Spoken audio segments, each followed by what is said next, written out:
Nuanom ni adofo. Yet you for near shop for Mosha Juu TV. Yakatramo, yes, say, ye were Ghana's party in the park. Yes, ye were say, Bomodia. Say, over subscribe to your channel, no? No one like it, no one share. Yes, we are say, am I a more vim?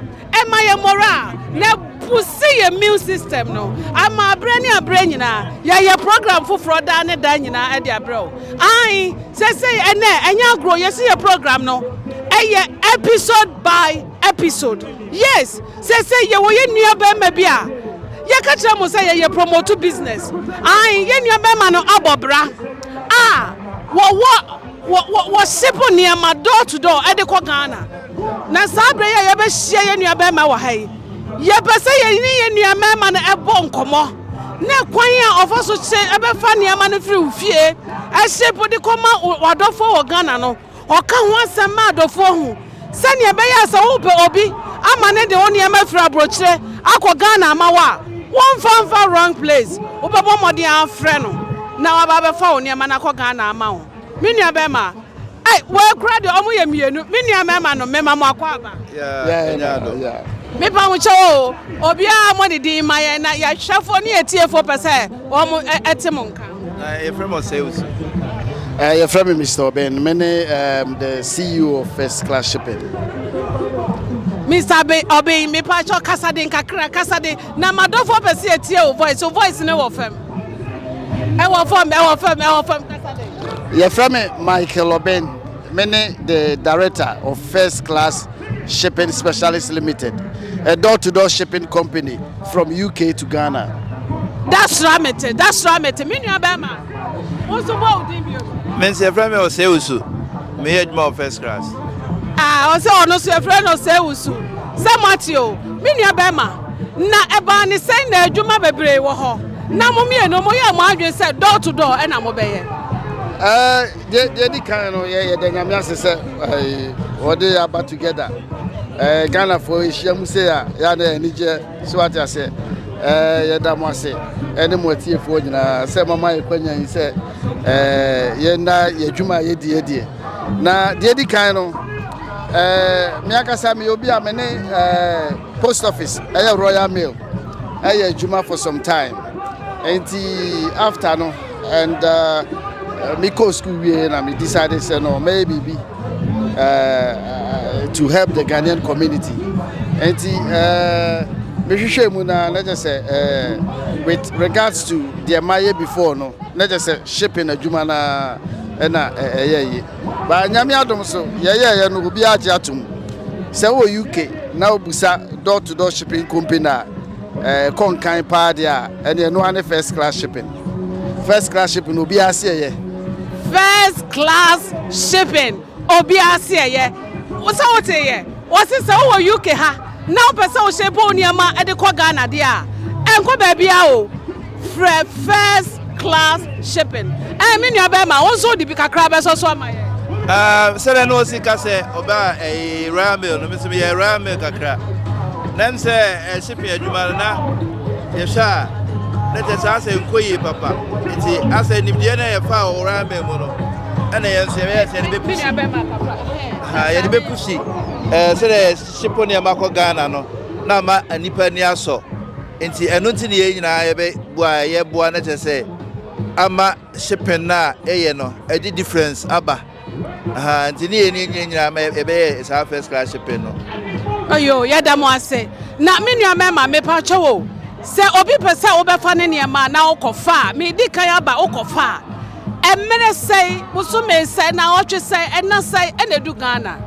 Okay, First Class Shipping there fa oniema from date ya de be fa niema no obema ho 4 weeks no pepe na ye nuanu wo fie ana obi a wo de niema no be hye ne nsa se on receive niema no na ne nsa ka em se ye nuanu ye shipping adwuma bebre na no wo mo call outer seven sem mo kan ya na different kakra but Mr. say wo de try First Class Shipping na ehwese de tie we are not called first class for nothing. What I say? Say uko school now in your first class and a top. Say uko tina flight mu na uko first class. Hey baby, are comfortable, papa. Sounds na shipping muno in the shipping industry. Open shipping company do niema be ko fie. Ama ho told dia. And then just one first class shipping. And just now per headache dia. That dia fa baby fufro. What you say? Say Matthew. Was it so petipaye headache dia? And ye fa oniema no fa baby fufro. Ba sa open so oniema no be kwa sumdwemu akodo Ghana ehun masemo dia. And ye first class. Wonim say bibia aye first class so. Eno na dikan. Edikan ansa na second class aba. Enti o se ono na ye first class. Ai mama ya nyinini na ye nso ne hwe. Enti obi biara obesa ode oniema ekọ Ghana de. Me nua ba ma pese o kire ye se. Friend first class. Bomodia ma first class emra emefa oniema emfa nkọ Ghana sumdwe mama o. Me nua I fed mu ya. Ma we program na I fed mu ya. Bumu program na I fed mu ya. Bumu program na I fed other conquer program na I fed mu. Keep watching Juu TV and subscribe Juu TV. Many abema na senipa kro ne pese odi ne niam akọ Ghana mana ekwan be so na obefa obetimi akọfa ne mande akọ Ghana mana ye numbers wo ho no mo o frɛ ye numbers na bia de betu dwa later ba o frɛ ye ye no be ye appointment na ye drivers no every day bia ye wo mo nam London ye wo mo nam Manchester ye wo mo nam Leeds ye wo mo nam Nottingham any UK baby o frɛ ye no be ye appointment drivers no be fro no ma be fa o niam no pepe said it here ye be fa wi a ye de buy a warehouse ye de ba ade chin ya na ye lodi amanako what you say and you know try our first class shipping services and enjoy our first class rates your rate is so that form boko they say baby I den ya tutu niam bebre but first class shipping no oba obehu se ye bibia first class ye nua be ma kasa ye nua be ma ye da wase pa ye say travel and see mo ma ye nso ye nua be ma nhwe na ye hu me nua be ma mesrewo travel at door to door obi ho be fa oni ma wo be hu a okodo Accra no afra wasian wo sisa se me fa ne ma mrew enti wa bo modin fa ka be fa ade so eye door to door me pacha odia no sana oya nana anasa wankasa wo de kokomani pa kro wona ni fie kwan no me pacha tin ye friend door to door delivery shipping company ye fa oniama no free UK baby a wo bia ye de kodua Ghana baby a wo bia ye fra recipient no na ye de akoma no ye call northern region upper east all the regions in Ghana what you say 18 no baby a wo bia say Ghana nko ade a uni how for first class shipping niam fa oniama nko try na hwe e bia wo baby ayo say o munyina o mo yepe dabi me challenge you try first class shipping specialist limited na obehu no kra wom Samatio ye gusua ye nua ba ma ye nunu na na o ka no kra bi e wom ade kire ye wasem ye momodi an try no na ye hwe first class shipping ai minim crofobia o mo be fa niama na ti se de o kan me di kan bi sa wi o hwe so fa niama ne nko na o delay wo niama o se ne dia no de enti sa dia o niama baba be fa bi o be make sure say o de niama ne be ko ufie ade akwa wo nipa a wo se o meje no o de niama ne be ko akwa no ai first class na mo hwe ye no first class na gina ho ono o kasa no mo mamodin ase ye ni first class ebe ye adwuma obi bia wo pesa wo de ko Ghana bia wo be contact first class no ma ba be fa wo niama nako baba na ebo ne so da say da fam ho ebo ne de ehye boko na me di kankan no se why use baby da oba first class who say not only say yeah service no air quality yeah charges and so at the form boko na sometimes I can say you know for yes and yeah try first class shipping na wakasa be di ho dance wakasa na abeboa am ya bo ho dawru. That's right. Me I have heard them muya. My way program I have heard them muya. Boom program na I have heard them muya. Boom program na I have heard them conquer program na I have heard them muya. Keep watching Juu TV and subscribe Juu TV. That's right. Me Judi, me nyabema. Afa me san bi se wasem baako. Se obi wo ho a aye the TV ma onse fa kwa. Na wa charge o se TV no ekokodu Ghana na epaya obetua oka. Ba ofra wo ma na omo ye omo kokwasa. Ise se obetua ska no. Na oye ne ho kokwasa. Mesrawo se omkofa obi TV. E de ko Ghana wo charge no. Na wo de ko Ghana na epaya. And also sign a money ni pakro dele. Okay, no kro mo ni say na me nuane di kan no. O say ansa na be start shipping company no. Na bebre wo ho. So ho.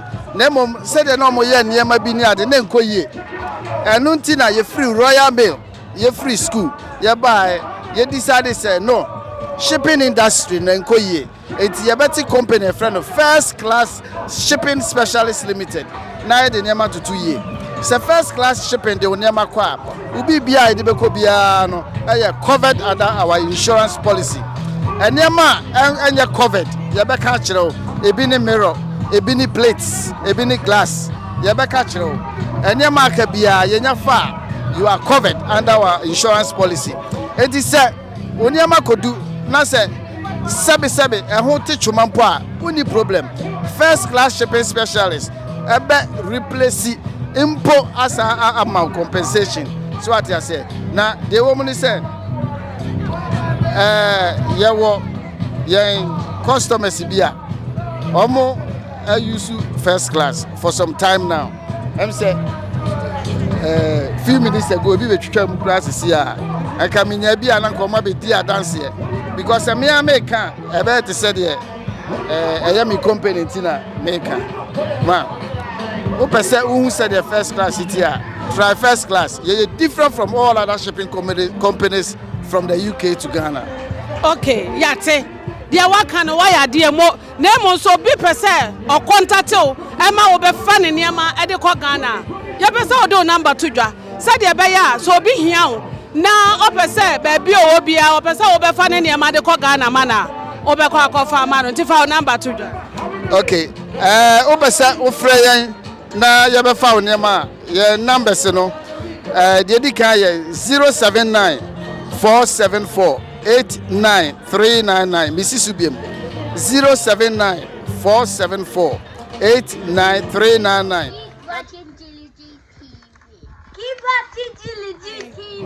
Aha, menu abema afa tu aso bobo number no madofo 0121 236 6274 0121 236 6274 and 079 474 89399 079 474 89399.